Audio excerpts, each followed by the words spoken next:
was the first Archbishop of Goa? Dom Gaspar de Leo Pereira.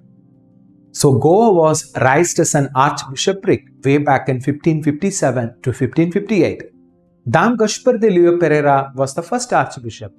He was from Lagos in Algarve district in Portugal. Interestingly, he also served twice as an archbishop.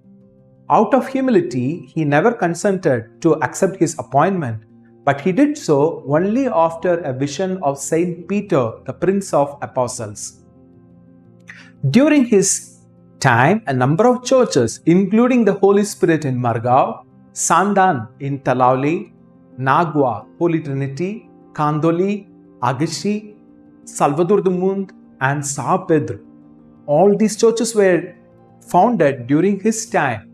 So, being a contemplative, he also established the Madre de Deus convent of the now extinct contemplative Franciscan religious order called Capuchos in Dauji at Old Goa, which produced many saintly friars. This Our Lady from Dauji was shifted to Saligao, where it is still venerated. So this place in Dauji is where around the Atlas fisheries, around that place was there. You can even still see a big cross of that convent in the parking lot of the of that place. So Dom Gaspar de Leo Pereira also made the first ever provincial council of Goa and the first ever episcopal consecration in the Latin Rite in India. His book Compendio Spiritual da Vida Crista is considered as the second ever printed book in India. He died on August 15, 1576, and his mortal remains are now located in the Cathedral, Old Goa. He was acclaimed as a saint after his death, though not formally canonized and listed so in the book Archeological Lusitana. It is said that after his death, he appeared to a few in Dauji convent, clad with his glorious clerical vestments. Also, the same time, he appeared with so much light to a certain Father Gregorio in Dama. So, dear people, as we are remembering our first archbishop, let us imitate him, like a more contemplative.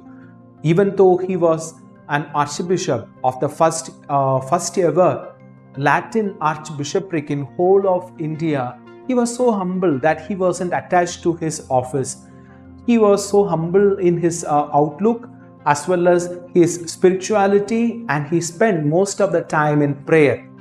And he wanted that the message of Jesus Christ should get rooted in India. So as we are remembering him, we are also celebrating the Independence Day of our nation on the day of the very first Archbishop, Latin Rite Archbishop of whole of India itself. So as the signs indicate, he must be already reigning in heaven along with our Lord Jesus Christ. Yet we now say an eternal rest prayer for him, so that if in heaven he will intercede for us, if in purgatory his soul will receive our prayer.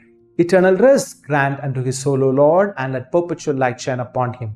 May his soul rest in peace. Amen.